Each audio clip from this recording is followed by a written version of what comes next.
Service in the Army was a broadening experience. Webster was no exception. The soldiers met men they never would have known otherwise, men from all over America, men from different economic, social, and ethnic backgrounds.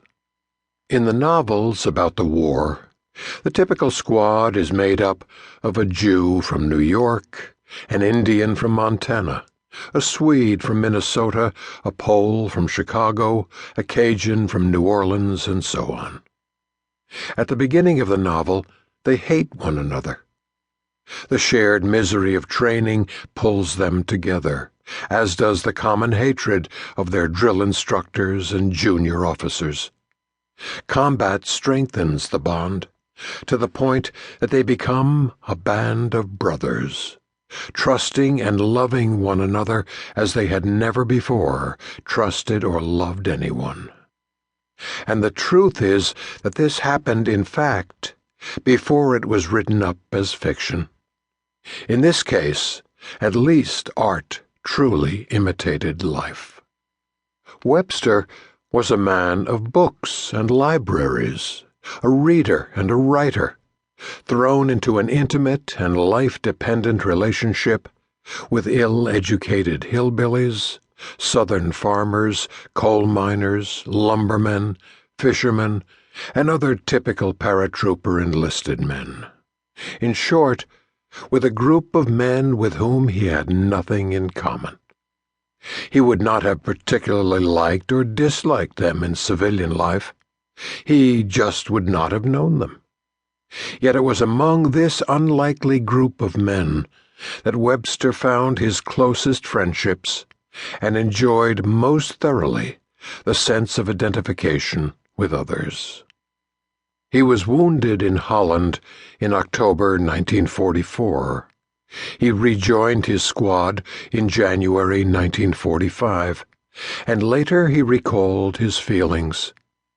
It was good to be back with fellows I knew and could trust. Listening to the chatter, I felt warm and relaxed inside, like a lost child who has returned to a bright home full of love after wandering in a cold black forest. He went on. You felt like part of a big family.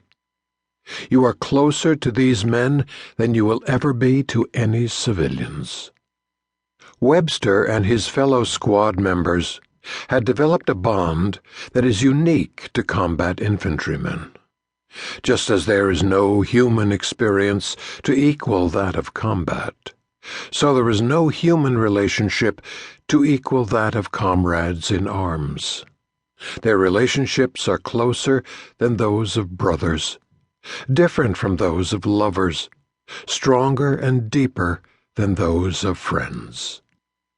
Philosopher J. Glenn Gray, himself a frontline soldier in World War II, got it exactly right in his classic work, The Warriors.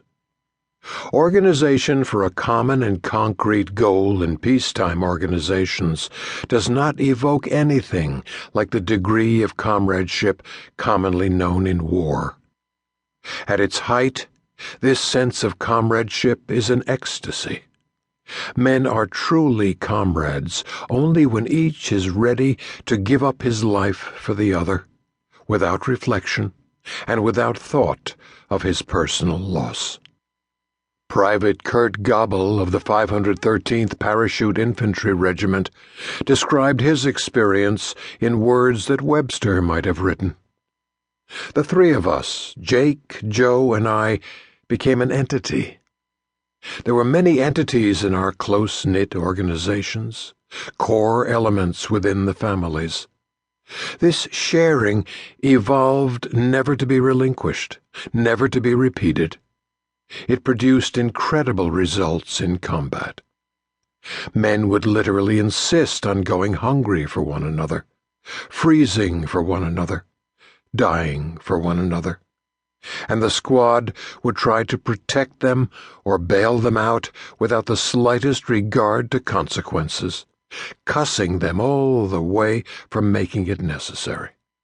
Such a rifle squad was a mystical concoction.